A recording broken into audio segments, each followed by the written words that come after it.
This is not about only providing an option that's at that top tier price bracket, Correct. but actually matching the user experience value add with a really fair price.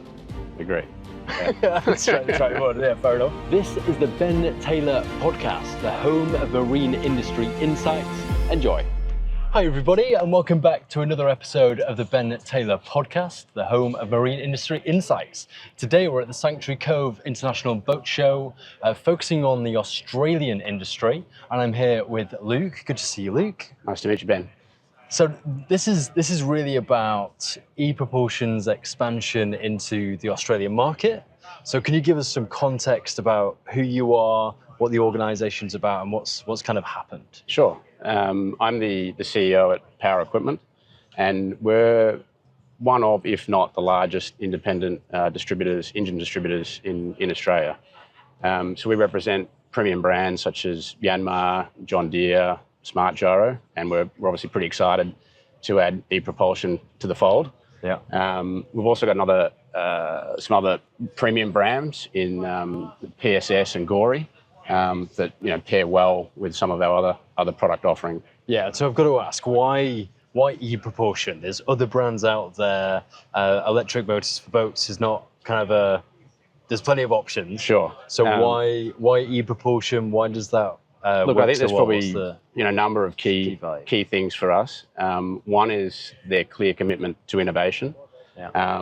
The other is the commitment to product quality, and I guess that is at a very, very high tier, and that's why we were prepared to take the brand on and put it alongside the other premium brands that we represent. And probably the third one is the value for money proposition. So they found that nice sweet spot between quality and price point, and I think there's they hit the often mark. this massive jump, isn't there? It's like you've got the traditional combustion propulsion options, and then you've got the electric versions, alternatives, that seem to have this enormous jump in price. But actually, ePropulsion's approach seems to be maintain the user experience, make sure that's there, absolutely, but then also present it in the most affordable way possible. This is not about only providing an option that's at that top tier price bracket, Correct. but actually matching the user experience value add with a really fair price. Agree.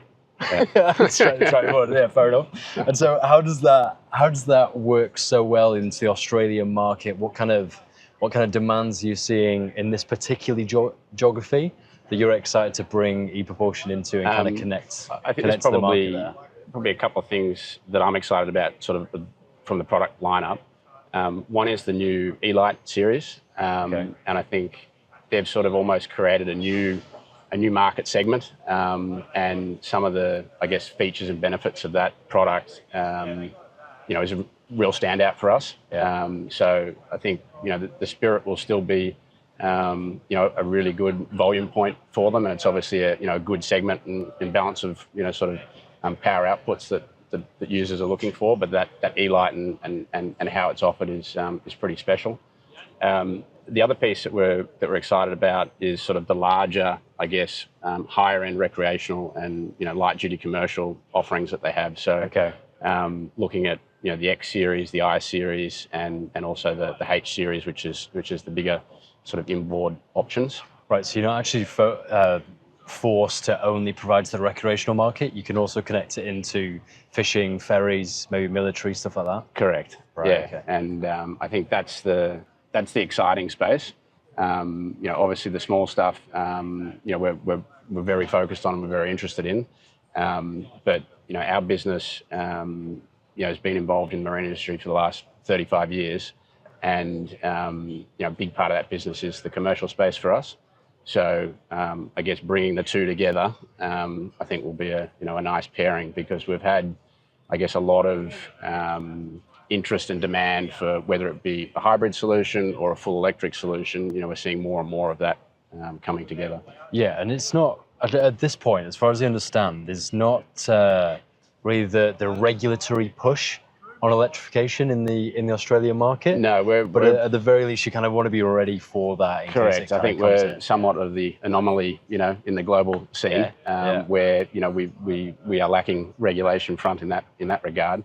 But what's been pleasing is we have seen demand, and we've seen that demand continuing to increase. So I think some people, there is a desire just to go green, but I don't think that's necessarily the primary driver in our market. So it's more about some of the features and benefits that you get from going electric. So if we're looking at the recreational space, we don't have any more pull starts and smoky engines. Sorry guys, we're just filming here. Oh, I beg your pardon. That's all right. Good. Right, I'll just ask that last question again. So we just covered the regulation, and going on to I've got the next question. You ready? Okay. And so do you find that? Right, we'll go. So. Sometimes you can't out. You can do your best, but just smile and laugh. So, do you find a lot of the recreational market in Australia? Do you find Australian boaters particularly keen for electrification? Is there quite a lot of resistance there? What's the general feeling from the boaters? I think with there not being that sort of regulatory government push, it is quite different. And while there's some boaters that want to choose to go green, I don't think that's necessarily the primary driver for a lot of people. It's more around the features and the benefits of the product. Yeah. So I think that's the way it should be as well. There's a lot of hype around electrification, of course, but actually, I've been on board boats with e-Propulsion units on, and the user experience of leaving the dock in complete silence, and even the controls, and just like the whole thing is actually. It's a nicer experience. Correct, and that's what people are looking for. Yeah, that's the value. That's what's going to continue. Sometimes it's just the simplicity of it. Get rid of the pull start. You're not manhandling a bigger unit on and off the boat. Yeah. E-Propulsion, especially with the E-Lite's a great example, where the transom bracket stays on, and the unit simply clips off. It's lightweight, easy to store. Doesn't need to be held vertically somewhere in the bottom of the boat. You can put it in any orientation, and it's happy. So yeah. And so strategically, this strategy of growth from e-Propulsion is really interesting.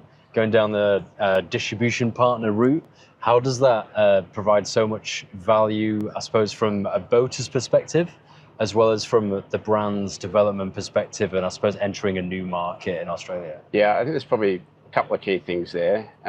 Obviously, it's one thing to have a good product, but all products have issues or problems from time to time, and you need to be able to support it. Yeah. And I think that's where power equipment will add a lot of value to e-Propulsion and to the experience for users in Australia. Because we have a dedicated after sales and engineering team, and we also have what I would describe as a world-class spare parts automated storage system. So we've got the people on the ground to be able to support the product, and we've got the infrastructure to be able to carry parts and efficiently deliver. It's a little more than a big old warehouse that can send things out a little bit more quickly. It's actually a network of retailers, of support, of local knowledge, all this kind of thing. Yeah, and almost overnight you can provide a really good value to correct. And that's the second piece is on the sales front.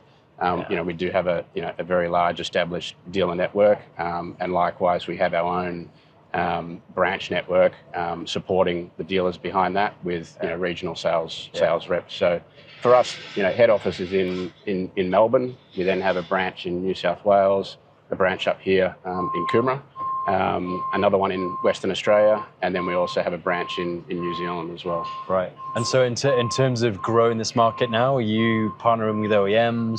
Do you go to retailers, just direct to boat owners, or what's the probably a combination of all of the above in some form. Yeah. With OEMs, yes, we'll go and partner with them and deal direct. Yeah. Interesting in Australia, probably the key market is the repower. Then we're looking at OEMs, and then government boats, which might be new builds, might be repowers. So probably in that order, we've seen all of those things take a little bit of time, a little bit of relationship growth first. Correct. Yeah. Okay. And what do you hope happens? So over the next few years, what's the kind of target? What's the expectation? Obviously there's a desire to sell volume. And that's good for us, good for E-Propulsion. But I guess that's not the only metric that we're looking at in terms of what does success look like for us here in Australia. So that's one metric. But what we're wanting to see is, I guess, that push into the larger kilowatt or horsepower segment, into some of the light duty commercial vessels or high end recreational vessels, and I guess I'd like to see more applications and I guess a more diverse field of applications. Yeah, this is interesting because it's not about like kind of the next sale. It's this bigger vision of like there's more of almost a culture out here of considering electric propulsion, considering E-Propulsion in different contexts, so that it's not just small day boats going for it, but also looking at the bigger stuff, the commercial sector, and that's broader applications. That's where while we're excited about the small stuff, the big stuff we're excited about too. Because we feel that there are a lot of applications now where it makes commercial sense, and for me that's kind of that's my sales. That's the key bit. Obviously, that's going to keep things going. Going green is important, but it needs to make commercial sense. And I think all too often we kind of get obsessed by this green message or more sustainable future, and that's wonderful. That has a part. Correct. To realistically achieve it, we need like an ecosystem behind it where different businesses are incentivized and rewarded for supplying that, because that's like an approach that's going to continue well beyond. And I guess here in Australia, where we don't have the regulations helping that, it really truly makes it needs to stand on its own 2 feet. So we are seeing a little bit of movement on the government front with some of the different state governments, with different grants and directives that they want, but at the moment that's sort of happening slower than you've got to the do uptake it yourself. on the commercial get in there, side. create partnerships just like this and make it happen.